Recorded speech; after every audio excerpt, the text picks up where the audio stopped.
주인에 빗대어서 표현을 하고 있는 거죠.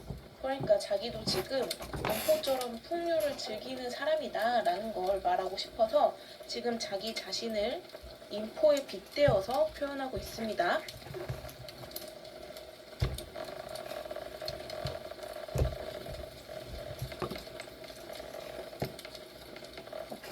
자, 그림을 보면 이 금강대 맨 꼭대기에 학이 새끼가 있네요.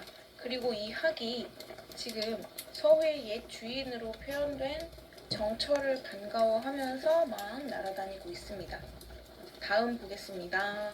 다음으로 화자는 진월대에 올라갔다가 개심대에 올라가는 내용이 나오는데요. 이 부분은 넘어가도록 하겠습니다. 자, 5번째 부분을 보면 화자는 아직 개심대에 있는 상황입니다. 자, 이 개심대에서 이 비로봉이라는 봉우리를 보는 장면이에요.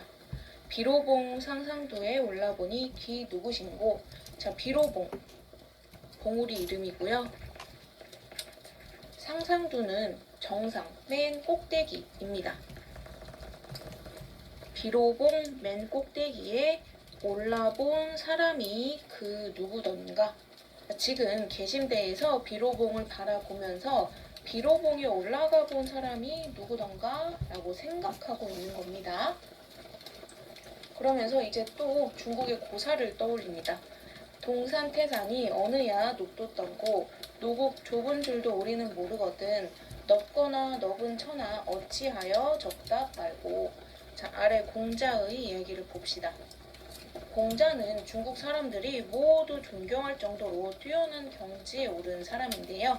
옛날에 공자가 동산은 중국에 있는 산 이름입니다.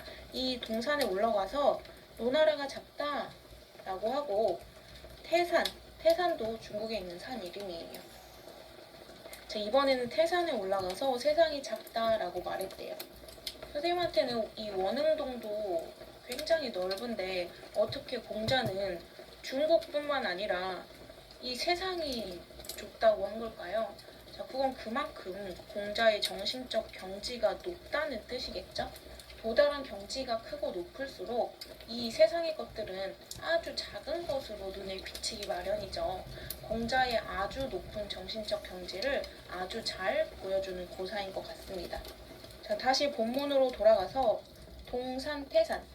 이 동산태산은 방금 이야기에 나온 공자가 올라갔던 중국에 있는 산의 이름입니다. 동산태산 어느 것이 비로봉보다 높던가? 라는 뜻입니다. 자, 퀴즈 13번. 동산태산 비로봉 중에 가장 높은 봉우리는 비로봉이에요. 자, 노국. 공자가 좁다고 말했던 노나라입니다. 노나라 좁은 줄도 우리는 모르거든. 넓은 천하를 어찌하여 작다고 말했는가? 누가 말한 겁니까? 공자가 말한 거죠. 나는 노나라 작은 것도 모르겠는데 공자는 어찌해서 이 넓은 천하를 작다고 말했는가? 라는 뜻입니다. 그건 그만큼 공자의 정신적 경지가 매우 넓고 크다는 걸 찬양하고 있는 겁니다. 이 호연지기는 넓고 큰 기운이라는 뜻입니다. 어와 저 지위를 어이하면 알 거이고 모르지 못하거니 나열감이 고이할까. 자, 저 지위. 여기서 저 지위는 방금 본 공자의 정신적 경지를 말하는 거겠죠? 저 공자의 넓고 높은 정신적 경지를 내가 어떻게 알겠는가? 그 공자의 정신적 경지에 오르지 못할 때니 그냥 내려감이 이상하겠는가? 라는 뜻입니다. 지금 화자는 공자가 올라갔던 이 동산태산보다 훨씬 높은 비로봉 앞에 있어요. 근데 화자는 그 높은 비로봉에 올라가도 세상이 작게 느껴지지 않을 것 같거든요. 왜냐하면 화자는 공자의 높은 정신적 경지를 따라가지 못하니까요. 그래서 공자의 높은 경지에 오르지 못할 테니까 그냥 비로봉에 올라가지 않고 그냥 내려가겠다라는 뜻입니다. 자, 14번입니다. 공자는 천하가 어떻다고 생각하나요? 좁다고 생각합니다. 화자는 공자의 경지까지 올라갔나요? 못 올라가죠. 그래서 비로봉에 올라가나요? 올라가지 않습니다. 자, 다시 이야기를 하면 지금 화자는 공자가 올라갔던 동산 태산보다 훨씬 높은 비로봉 앞에 있어요. 그래서 지금 저 비로봉을 올라갈까 말까 고민하고 있던 차에 이 공자의 이야기가 떠오릅니다. 공자는 비로봉보다 낮은 산인 동산이랑 태산에 올라가서도 세상이 좁다라고 이야기를 했대요. 왜냐면 그만큼 도달한 정신적 경지가 높으니까요. 근데 나는 이 동산 태산보다 높은 저 비로봉에 올라가더라도 나는 세상이 좁게 느껴질 것 같지가 않아요. 왜냐면 나는 공자의 높은 정신적 경지를 따라갈 수가 없거든요. 그래서 어차피 저 높은 비로봉에 올라가도 공자의 정신적 경지는 따라갈 수가 없으니까 그냥 올라가지 않고 내려가겠다라는 뜻입니다.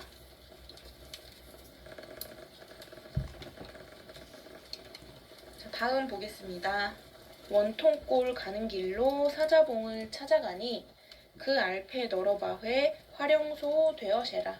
자, 원통골은 골짜기, 그리고 사자봉은 봉우리 이름입니다. 자, 이 사자봉을 찾아가니까 그 앞에 있던 넓은 바위가 화룡소, 연못입니다. 화룡소, 연못이 되었대요. 자, 퀴즈 17번. 사자봉 앞에 넓은 바위가 무엇이 되었나요? 화룡소가 되었다라고 하네요. 화룡소는 연못입니다. 자, 이제 그 연못을 바라보며 이야기를 합니다. 천년 노룡이 굽이굽이 서려이셔 규야에 흘러내어 창해에 니엇이니 풍운을 언제 얻어 삼위로를 들여난다. 음해의 이온풀을 다 살아 내어 살아. 자, 지금 화룡소에 막 굽이치는 물줄기를 보면서 하는 말인데요. 그 물줄기의 모습이 어떠냐면 천년 노룡, 천년이나 산 늙은 용이라는 뜻입니다. 이 천년 노룡이 굽이굽이 서려 있는 것 같대요. 연못에 막 이렇게 굽이굽이 치면서 흐르는 물이 마치 천년 노룡 같다라고 표현을 한 겁니다. 이 화룡소의 물줄기를 주야, 밤낮 이란 뜻이죠. 밤낮으로 흘러내어서 창해, 넓은 바다, 넓은 바다에 이어졌으니 풍운, 바람과 구름입니다. 바람과 구름을 언제 얻어서 3일호를 내리려느냐 라는 뜻입니다. 이 3일호는 가뭄을 풀어줄 수 있을 정도로 3일 동안 시원하게 내리는 비를 이야기를 합니다. 자, 그 다음 음에는 그늘진 땅이라는 뜻입니다. 이 그늘진 땅에 이온풀은 시든 풀. 그러니까 그늘진 땅에 시든 풀을 다 살려내어라 라는 뜻입니다. 옛날 전설에 용이 풍운을 얻으면 바람과 구름을 타고 하늘로 올라가서 비를 내린다는 전설이 있었대요. 그 전설이 반영된 이야기입니다. 자, 퀴즈 18번. 화룡소에 무엇이 서려 있는 것 같다고 했나요? 천년 노룡이 서려 있는 것 같대요. 화룡소에 막 굽이치고 있는 물줄기가 마치 천년이나 산 노룡이 막 이렇게 굽이 서려 있는 것 같다라고 표현을 한 겁니다. 자, 19번. 화자는 무엇이 내리길 기다리고 있나요? 언제 3일호를 내리려는가? 라고 했으니까 3일호가 내리길 기다리고 있다라는 걸 알 수 있습니다. 자, 왜요? 315로 뭘 하려고 기다리고 있는 거죠? 마지막 줄에 나와 있었죠? 이온풀, 그러니까 시든풀을 살려내려고 천년 노룡이 315를 내리길 기다리고 있는 겁니다. 자, 이 부분은요, 비유적인 표현으로 이해할 수 있는데요. 겉으로 나타난 표현은 노룡이 풍운을 얻어서 315를 내려서 시든풀을 살려낸다는 거예요. 그런데 여기서 노룡은요, 정철 자기 자신을 나타내는 말입니다. 자, 용은 용인데 늙은 용이에요. 천살이나 먹은 늙은 용이죠. 그만큼 오랜 경륜과 포부를 지닌 늙은 신하, 곧 화자 자신을 의미하는 표현입니다. 자, 그런 용이 풍운을 얻어서 315를 내려서 시든풀을 살린다라는 건 정철 자기 자신이 정치를 할 수 있는 좋은 기회를 얻어서 선정을 베풀어서 굶주린 백성들이 편하게 살도록 한다라는 걸 의미하는 게 되겠죠. 그러니까 여기서 이 천년 노룡은 굽이치는 활용소의 물줄기를 표현한 말이기도 하지만 화자 자기 자신을 의미하는 말이기도 합니다.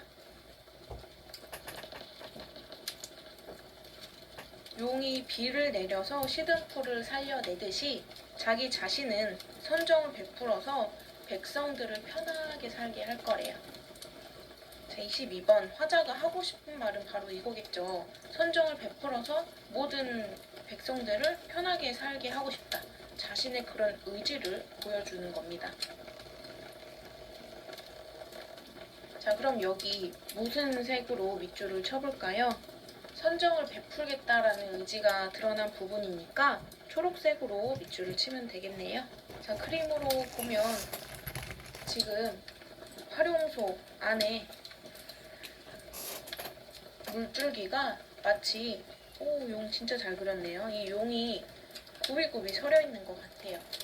그리고 이 천년 노룡은 정철 자신을 의미하는 말이기도 했습니다. 자, 이 용이 315를 내려서 시든풀을 살리듯이 자기 자신은 선정을 베풀어서 백성들을 살리겠다라는 선정행의 포부가 나타난 부분이었습니다. 자, 다음으로 본사 1의 마지막 부분을 보겠습니다. 마하연 묘길상 앞문제 넘어디어 외나무 썩은 달이 불정대에 올라하니. 자, 마하연은 금강산에 있는 암자의 이름이고 묘길상은 불상, 앞문제는 고기의 이름입니다. 이곳들을 이제 지나간 거죠. 자, 그리고 또 썩은 외나무 다리도 지나갑니다. 자, 그래서 불정대에 올라갑니다. 불정대는 바위의 이름이에요. 자, 화자가 있는 곳은 불정대입니다. 자, 여기에서 화자가 이제 뭘 보냐면 12폭포를 봅니다. 이렇게 불정대에 올라가서 12폭포를 봐요. 12폭포는 금강산에 있는 4대 폭포 중 하나인데요. 이름이 왜 12폭포냐면 물이 이렇게 12개의 벼랑 턱에 부딪히면서 떨어진다고 해서 이름이 12폭포라고 합니다. 이렇게 턱이 12개가 있대요. 자, 또 멋진 장관 절경을 봤으니까 감탄을 했겠죠? 자, 이번에는 이 12폭포를 어떻게 표현하고 있는지 한번 봅시다. 천심절벽을 반공에 세워두고 은하수 한 구비를 촌촌히 버혀내어 실같이 풀텨이셔 배같이 걸으시니 도경 12굽이 내보면은 여러히라. 자, 천심절벽은 높이가 1000길이나 되는 절벽입니다. 폭포는 절벽에서 떨어지잖아요. 그 절벽을 이야기하는 겁니다.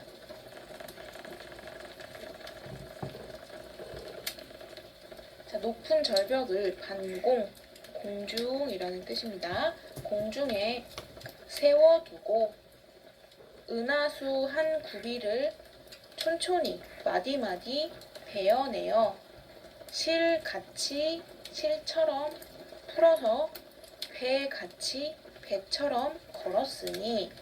자, 자, 12폭포의 모습이 어떠냐면요. 높이가 1000길이나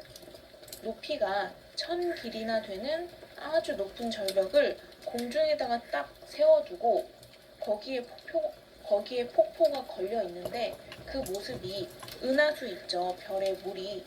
그 은하수를 마디마디 칼로 베어가지고 실처럼 풀어서 배는 배옷 알죠? 천의 종류예요.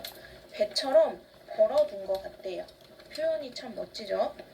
자, 24번 퀴즈를 먼저 보면 화자는 지금 무엇을 보고 있죠? 12폭포를 보고 있습니다. 자, 이 12폭포는 무엇을 베어서 걸어놓은 것 같나요? 은하수. 반짝반짝거리는 물의 모습이 별 같았나 보죠?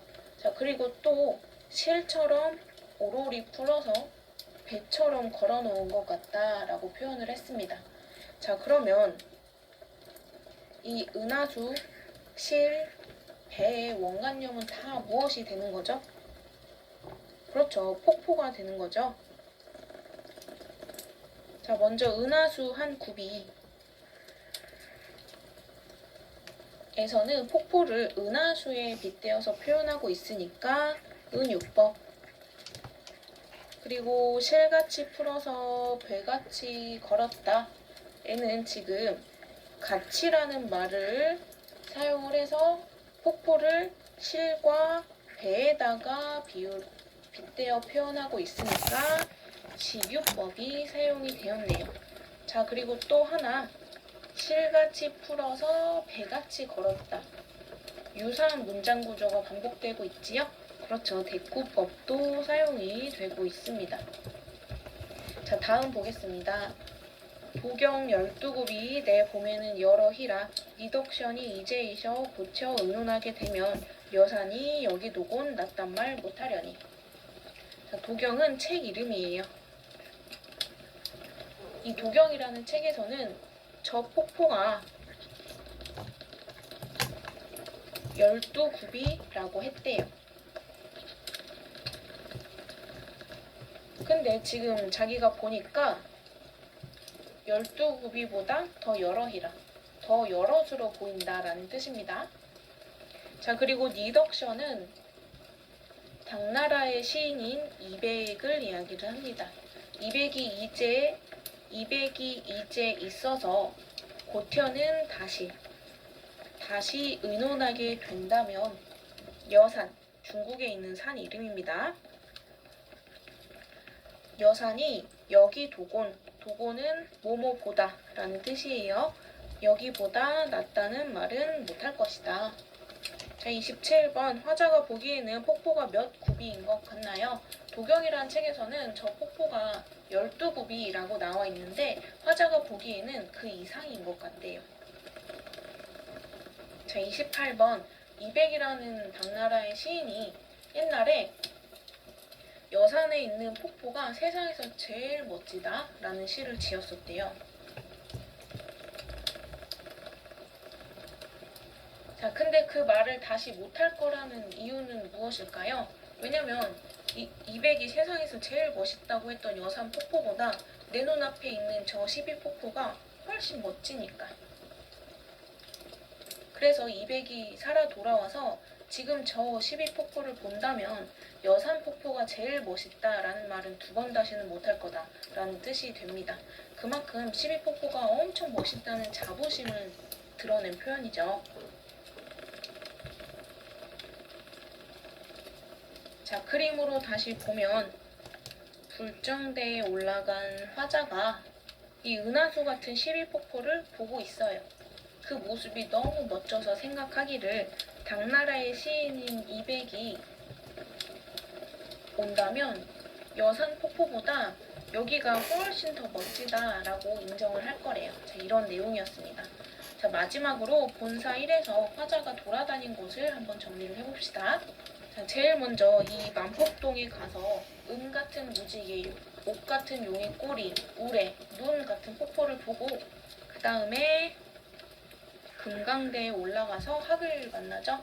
그리고 우리가 보지 않은 부분에서는 진월대를 갑니다. 그리고 개심대에 올라가서 비로봉을 보지요. 비로봉은 간 것은 아닙니다. 왜 안 올라갔죠? 어차피 그 높은 곳에 올라가도 나는 공자의 경지를 따라갈 수가 없으니까 그냥 안 올라갈래 하고 그냥 내려왔죠. 자, 그 다음으로는 활용소에 가서 갑자기 선정에의 포부를 다졌고, 다음으로는 불정대에 올라가서 12폭포를 보면서 은하수 같고 실을 풀어서 배를 걸어놓은 것 같다라고 하면서 감탄을 했지요.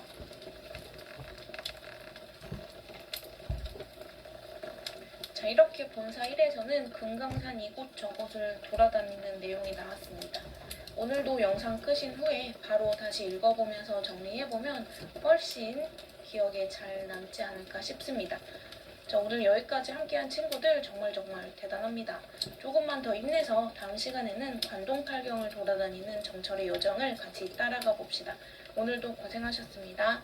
안녕.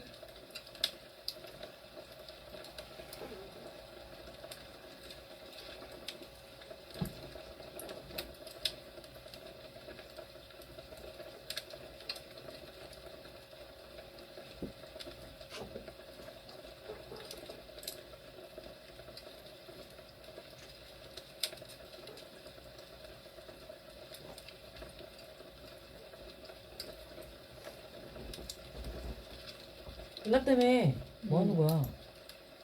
풀려고. 다음 거.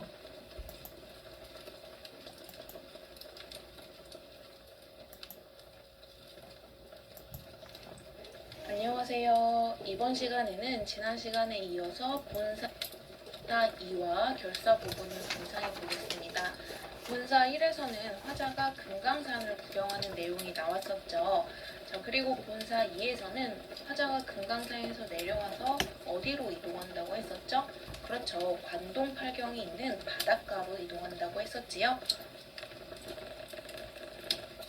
그리고 본사 1에서는 초반 부분이다 보니까 관찰사로서의 역할이나 책임감에 대한 내용이 많았다면 본사 2에서는 예쁜 자연을 많이 구경하다 보니까 이리고 뭐고 때려치고 자연을 즐기고 싶은 개인적인 욕망이 꿈틀꿈틀 하는 내용이 나옵니다. 정철도 정치가 이기 전에 사람이니까 당연했겠죠?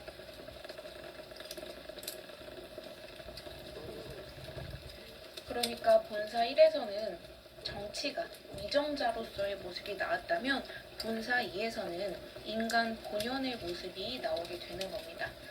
본사 2도 내용상 7부분으로 나눌 수 있는데요. 마찬가지로 다 보지는 않고 중간중간 뛰어넘으면서 보도록 하겠습니다. 자, 첫 번째 부분입니다. 산중을 매양보랴 동해로 가자스라.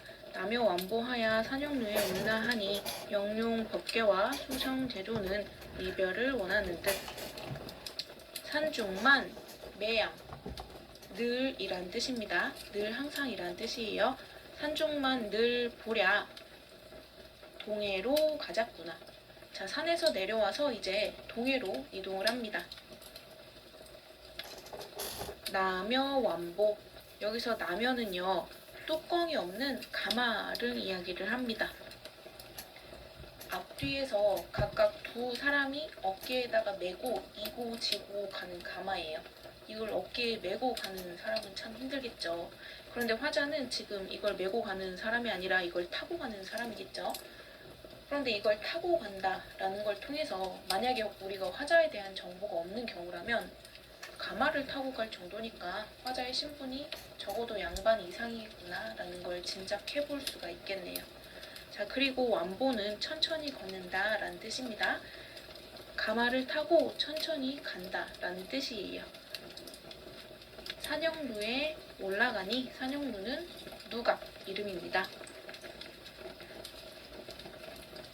그리고 영롱벽계는 영롱한 푸른 시냇물, 그리고 수성 제조는 아름다운 소리로 우는 새라는 뜻입니다. 그러니까 시냇물이랑 새예요. 이 시냇물이랑 새가 이별을 원하는 듯. 여기서 원자는요, 원망할 원자거든요. 그러니까 원한다 라는 게 아니라 원망한다라는 겁니다. 자, 퀴즈를 볼게요. 화자는 이제 어디로 이동하나요? 동해로 가자꾸나 라고 했으니까 동해로 간다라는 걸 알 수 있습니다. 자, 더 구체적으로도 우리는 알고 있죠. 동해 바닷가에 있는 관동 팔경으로 갑니다. 자, 2번 누가 화자와의 이별을 원망하고 있나요? 지금 영롱 벽계와 수성 대조가 화자와의 이별을 원망하고 있다라고 했죠. 그러니까 지금 시냇물과 새가 이별을 원망하고 있대요. 지금 시냇물이랑 새가 자기랑 이별하는 게 아쉬워서 이별을 원망하고 있다 이렇게 이야기를 했습니다. 자, 3번 볼게요. 진짜요? 그럴 리가 없죠. 시냇물과 새는 사람이 아니죠. 감정이 없어요. 그러니까 이 시냇물이랑 새가 진짜 아쉬워하고 진짜 이별을 원망하고 있을 리는 없겠죠. 실제로 지금 금강산에서 떠나면서 아쉬운 건 누구죠? 바로 화자죠. 아름다운 금강산을 떠나서 이제 다른 곳으로 놀러 가는 거긴 하지만 그래도 어쨌든 아쉽긴 할 거예요. 지금 자기의 감정을 이 시냇물과 새에 이입해서 표현을 하고 있습니다.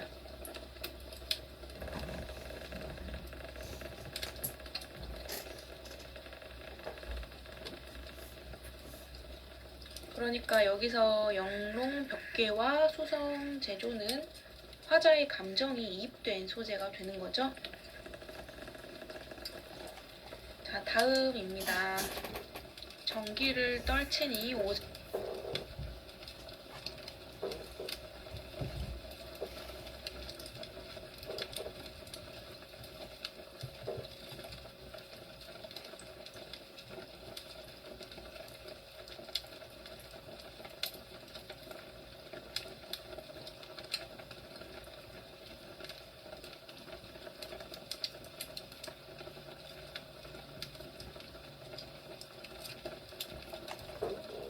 오색이 넘노는 듯 고각을 서뿐히 해운이 다 걷는 듯. 자, 전기는요 관찰사의 행렬을 상징하는 깃발이에요. 지금 정철이 관찰사잖아요. 그래서 지금 정철이 가는 길에 전기를 흔들고 있나 봐요. 깃발들을 막 흔드니까 오색은 5가지 색깔입니다. 5가지의 색깔이 넘나드는 듯 하고 고각은 북과 나팔입니다. 깃발을 흔드는 옆에서 이 북과 나팔을 불고 있나 봐요. 굉장히 화려한 길이겠죠. 그 소리에 해운은 바다의 구름. 그 소리에 바다의 구름이 다 거치는 듯 하대요. 지금 정철이 가는 길에는 깃발이 펄럭이고 고각 소리가 울려 퍼지고 있습니다. 저 왜 그럴까요? 정철이 관찰사니까 지금 관찰사가 행차하고 있으니까 이렇게 성대하게 깃발도 흔들고 고각도 불고 하는 거겠죠? 자, 아까 이 나무와 마찬가지로 이 전기와 고각을 통해서도 화자의 신분을 추측을 해볼 수가 있습니다. 좀 열어줘, 문 열어줘. 자, 그리고 여기 사용된 감각적 이미지를 볼게요. 자, 먼저 깃발을 타다. 이거는 지금 색깔을 표현한 거죠. 그러니까 시각적 이미지. 그리고 북과 나팔 소리에 바다의 구름이 거치는 듯하다. 소리를 표현을 한 거니까 청각적 이미지. 자, 그리고 또 지금까지 여러 번 나왔는데 표현법을 하나 더 찾을 수가 있습니다. 뭘까요? 전기를 떨치니 오색이 넘노는 듯, 고각을 서뿐히 해운이 다 걷는 듯. 그렇죠. 지금 비슷한 문장 구조가 반복이 되고 있습니다. 대꾸법도 사용이 되고 있지요.